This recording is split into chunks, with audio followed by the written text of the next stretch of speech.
Hello everyone, and welcome to Tid Bits. Now, Niagara Falls is one of the 7 wonders of the natural world.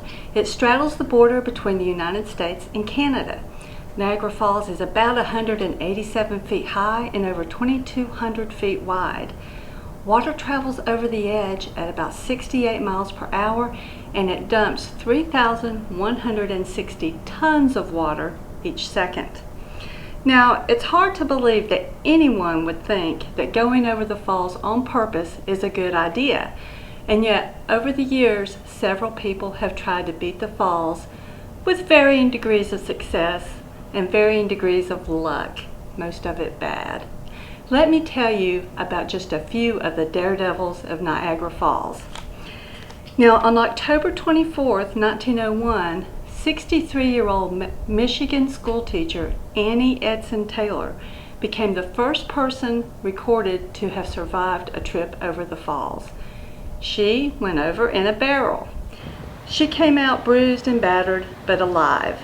Now, she did this stunt expecting fame and fortune, but alas, she died in poverty. Now, on July 25th, 1911, Bobby Leach went over the falls in a steel barrel.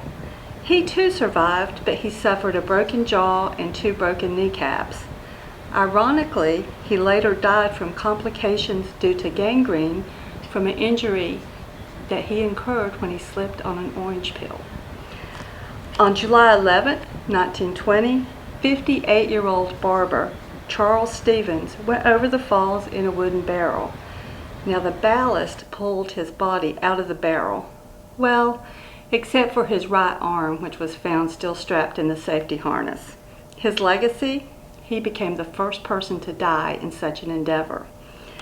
On July 5th, 1930, 46-year-old chef George Thesakis and his 150-year-old pet turtle were strapped inside a 1,000-pound wooden barrel for their trip over the falls. Now, George survived the fall, but his barrel got stuck behind a curtain of water, and by the time the barrel was recovered, George had died of suffocation. The turtle survived.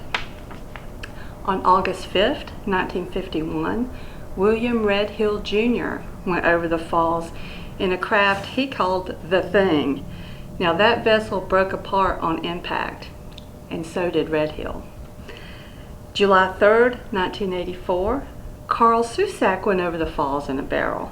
Now, he emerged with only minor injuries to his face, which is caused by his wristwatch upon impact with the water.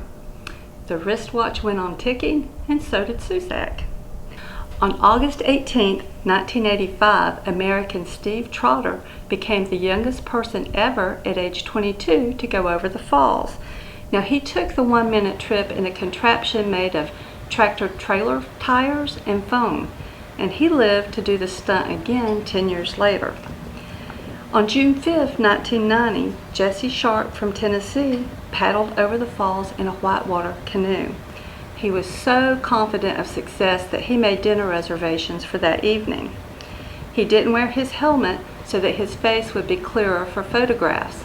He also didn't wear his life vest. He didn't show up for the dinner that evening, and his body has never been found. On October 1, 1995, Robert Douglas Firecracker Overacker went over the falls on a jet ski. His rocket-propelled parachute failed to open, and the firecracker plunged to his death. On October 20th, 2003, Kirk Jones of Canton, Michigan, became the first person known to survive a plunge over the falls without a flotation device. In 2017, he decided to do it again, but this time in a large inflatable ball. He arranged for his friend to film his stunt. What his friend filmed was Jones's death. So, for all you potential daredevils out there, the next time someone asks you to go over Niagara Falls in a barrel, just say, "No!"